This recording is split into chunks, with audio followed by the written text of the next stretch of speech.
और सवाल हर्षित, यहाँ पर सबसे बड़ी बात, जो ओवरसीज प्लेयर्स वापस लौट चुके हैं यहाँ पर, कह सकते हैं आईपीएल 2025 के जो सस्पेंशन का जब न्यूज़ सामने आया उसके बाद सारी फ्रेंचाइजीज को ये मैसेज क्लियर कर दिया गया था कि आप अपने ओवरसीज प्लेयर्स को उनके देश वापस भेज सकते हैं, उनको क्लियरेंस दे सकते हैं कि वो अपने वतन लौट जाएं। लेकिन जैसा कि हम देख रहे हैं कि सेंसिटिव सिचुएशन है, तो अब बीसीसीआई ये मैसेज तो कन्वे कर रहा है और कई सारी रिपोर्ट्स में दावा किया जा रहा है कि ओवरसीज प्लेयर को जल्दी से जल्दी वापस बुलाया जाए।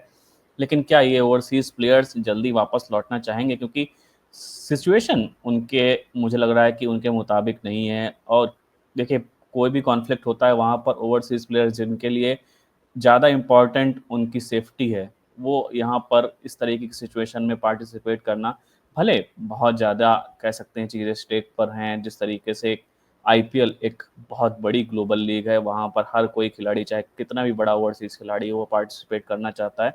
लेकिन अगर, और इसमें सवाल सबसे बड़ा अब ये क्रिएट होता है, क्या ओवरसीज खिलाड़ी लौटेंगे? अगर नहीं लौटेंगे तो क्या कम खिलाड़ियों के साथ, या कह सकते हैं मैक्सिमम इंडियन प्लेयर्स प्लेइंग 11 में खिलाकर ओवरसीज स्पॉट्स को मिनिमाइज करके क्या आईपीएल को पूरा करने की कोशिश की जाएगी? नहीं देखिए अनिमेश, पहली बात तो इसमें आपको वो चीज़ बताना चाहता हूँ, बहुत सारे ओवरसीज प्लेयर गए हैं but majority of them are still in India. मैं कल ही देख रहा था रैन रिकल्टन आगरा में है, इस समय आगरा से उन्होंने पिक्चर्स पोस्ट करी थी, तो बहुत सारे ओवरसीज प्लेयर अभी भी इंडिया में है, ऐसा नहीं है कि सारे जा चुके हैं। और जब उन्हें बुलाया जाएगा तो मुझे लगता नहीं है कि majority of the overseas players को प्रॉब्लम होगी, वो वापस आएंगे आईपीएल के मैचेस अपने कमिटमेंट पूरे करेंगे। क्योंकि ये जो सिचुएशन है, ये situation still better than what was situation was back in 2020 and 2020 when Covid was still active and was a big chaos। तब भी ये सारे ओवरसीज प्लेयर्स आए थे, इनको पूरा अश्योरेंस दिया गया था, इनकी पूरी सेफ्टी सिक्योरिटी का ध्यान रखा गया था। और आई कोविड जैसी सिचुएशन जहाँ पे सोशल डिस्टेंसिंग जैसी प्रैक्टिस को भी हम बहुत ज्यादा फॉलो कर रहे थे, because it was very dangerous situation. उस टाइम पे वैक्सीन का भी प्रॉब्लम था, तब वो सिचुएशन वहाँ पे हैंडल करी गई थी और बहुत ही स्विफ्ट तरीके से आईपीएल मैचेस कंप्लीट कराए गए थे। तो मुझे लगता नहीं कि यहाँ पर भी कोई ऐसे प्रॉब्लम होने वाला है। Overseas player will definitely come and play they complete the commitments. हाँ, उनके जो मन में डाउट्स होंगे और होने भी चाहिए, वो सारे गवर्नमेंट, इंडियन गवर्नमेंट उनको प्रॉपर्ली अश्योर कराएगी, उसके बाद ही उनको बुलाया जाएगा, उसके बाद ही आईपीएल के मैचेस फंक्शन होंगे। अब ये रिपोर्ट्स हैं, जब तक बीसीसीआई को गवर्नमेंट से क्लियरेंस नहीं मिलता तब तक ऑफिशियल शेड्यूल रिलीज नहीं होगा।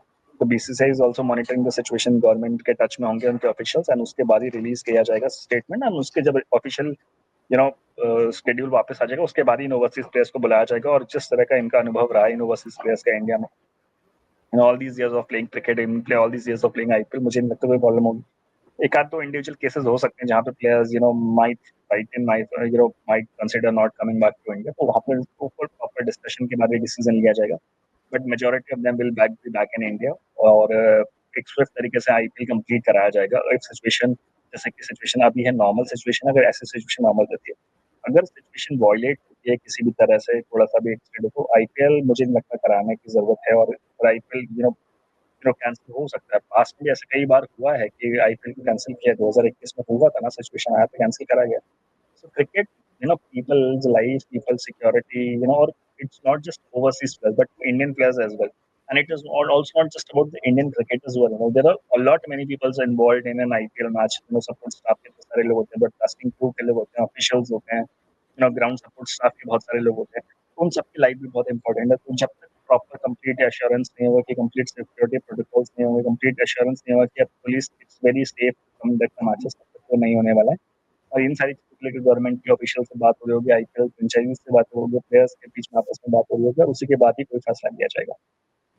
बिल्कुल, ये सही बात है, क्योंकि सिर्फ सीज़ फायर की ही बात नहीं है, या फिर जो युद्ध विराम की हम बात करते हैं वो ज़रूर लागू हो गया, लेकिन जिस तरीके से सिक्योरिटी थ्रेट्स मिले हैं कई सारे स्टेडियम्स में, हालांकि कई फॉल्स अलार्म थे, लेकिन नरेंद्र मोदी स्टेडियम जो गुजरात में है वहाँ पर भी बम थ्रेट देखने को मिला था। तो कुछ इंटरनल सिक्योरिटीज़ के भी मुद्दे होंगे जिनको पहले सॉल्व किया जाना होगा, जिसके बाद ही आईपीएल को दोबारा रिज्यूम करने की कोशिश की जाए तो ज़्यादा एक बेहतर विकल्प ये साबित हो सकता है और चीज़ें काफ़ी सामान्य दिखेंगी। और मुझे लगता है जो आपका ओपिनियन है बिल्कुल सही है कि आईपीएल बाद में है, देश पहले है, और उसके हिसाब से ही हमें आगे के प्रोसेस के साथ आगे बढ़ना चाहिए।